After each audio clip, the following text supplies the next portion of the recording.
here we go. Marth vs. Falcon on Battlefield. Classic stuff.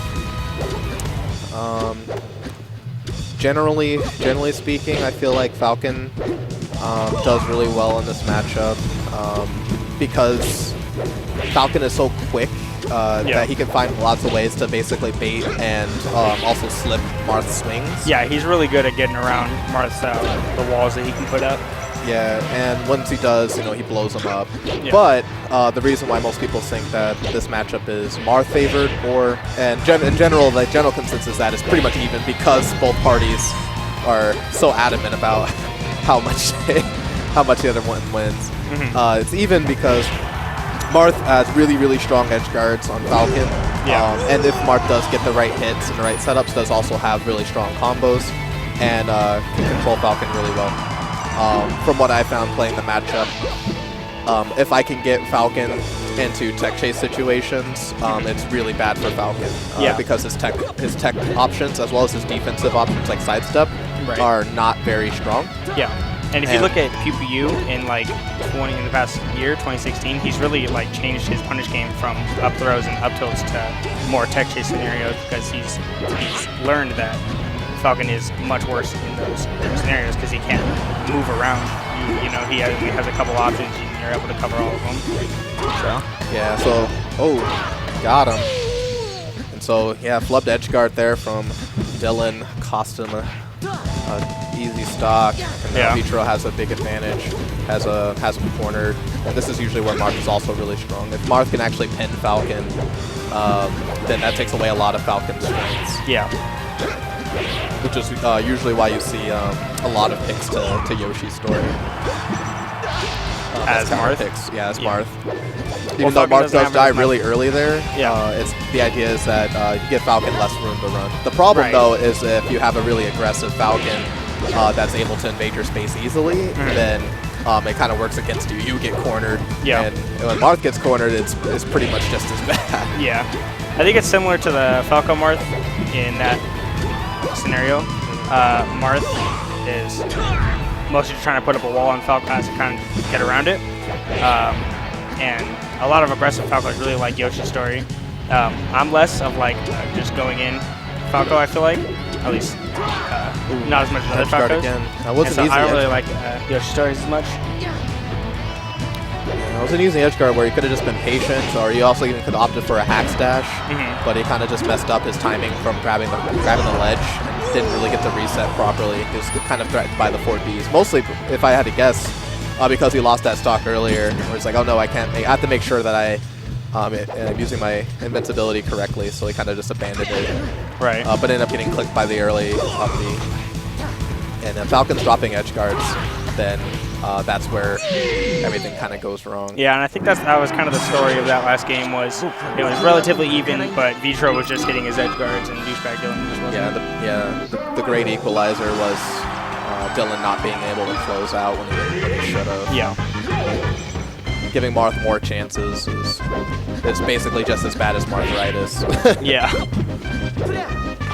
So Dreamland, generally good pick against Marth. Tippers are less devastating here. Yeah. And for Falcon, so long as he's not getting caught with down airs, gets to basically hold up for a lot of Marth's stray hits. Yeah. Oh no, messed up another edge guard. Dylan, please. Yeah, normally Falcon lives a long time just by holding up. Almost another stock steal just from clipping with this recovery 4P.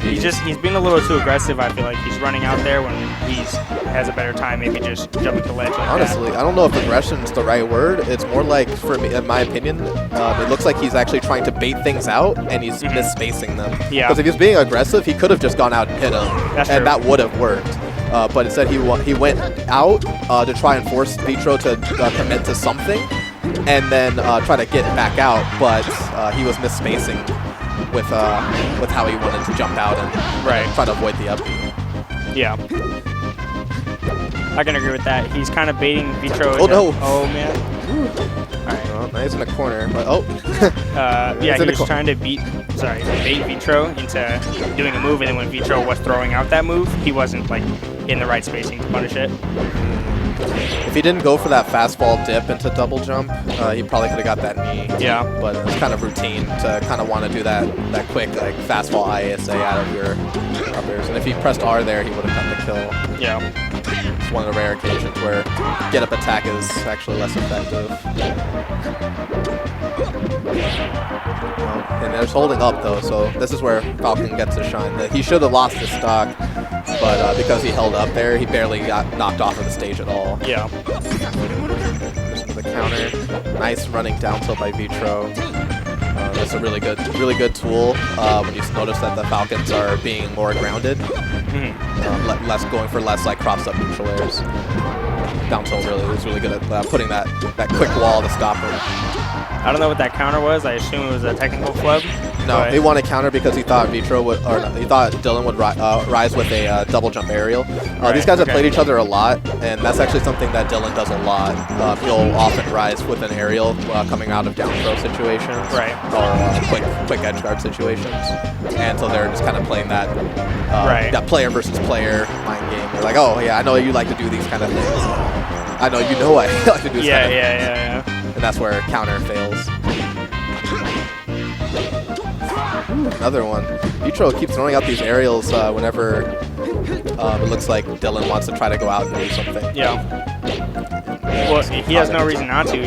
From all the evidence he's like gotten from these past 2 games is Dylan isn't punishing his aerials off stage, so he's a bit more confident in throwing them out.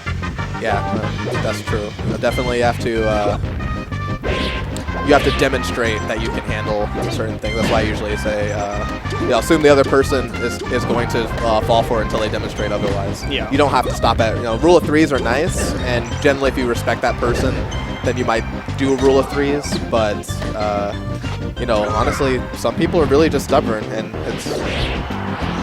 you'd be a fool not to take advantage of their stubborn nature. Yeah. So if Falcon actually cleans this up, he still stands a really good shot because the big thing is Falcon doesn't really have to get hit. And if he is able to get in with grabs, crouch cancel kind of gets off the table. And Falcon at 0 can get some really good grab combos. If he kind of had more trust in down throw, being a really strong combo starter, he could have just chain grabbed there, but he kind of hesitated because he wasn't sure if he could grab before Vitro could act with that forward air. Right. Alternatively, he could have also opted for a neutral air, though neutral air gets kind of iffy depending on how they want to DI. So they kind of call with what they want to hold up or try to hold away. I think it's a lot easier for the opponents of a Falcon to get out of a nair in general. They have more options on how to escape it, as opposed to some other moves that he can throw out in that scenario. Oh, doesn't quite get the dunk.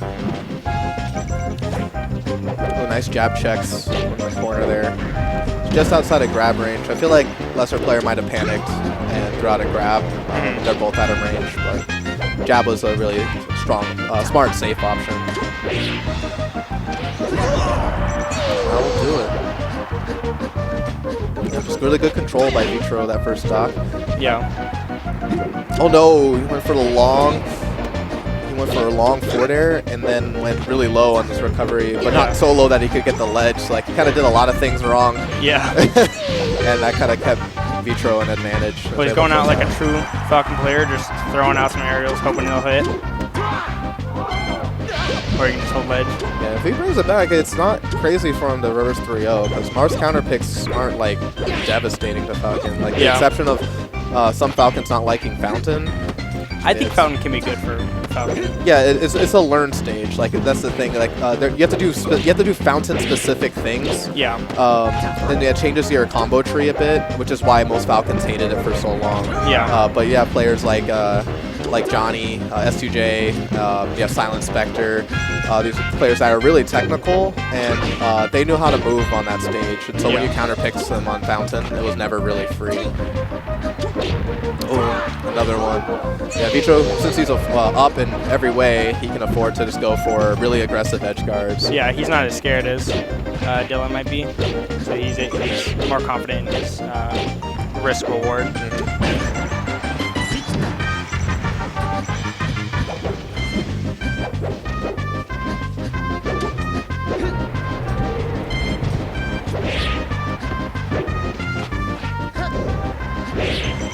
and oh, there goes, gets that aerial this time. I feel like Dylan's kind of just throwing out a lot of things. He's been throwing out a lot of grabs, a lot of like early grabs. Vitro's just kind of spacing around that very well. I think really the one thing that's holding him back and edge guarding Marth from all the times I've seen Dylan is using ledge attack a little bit too much. He's kind of using it as his Swiss Army knife, like just kind of all for everything. Right. Where sometimes it's okay to just press R. Sometimes it's okay to reset. Let them recognize that they're gonna land on stage. Just do a regular get up and then punish them.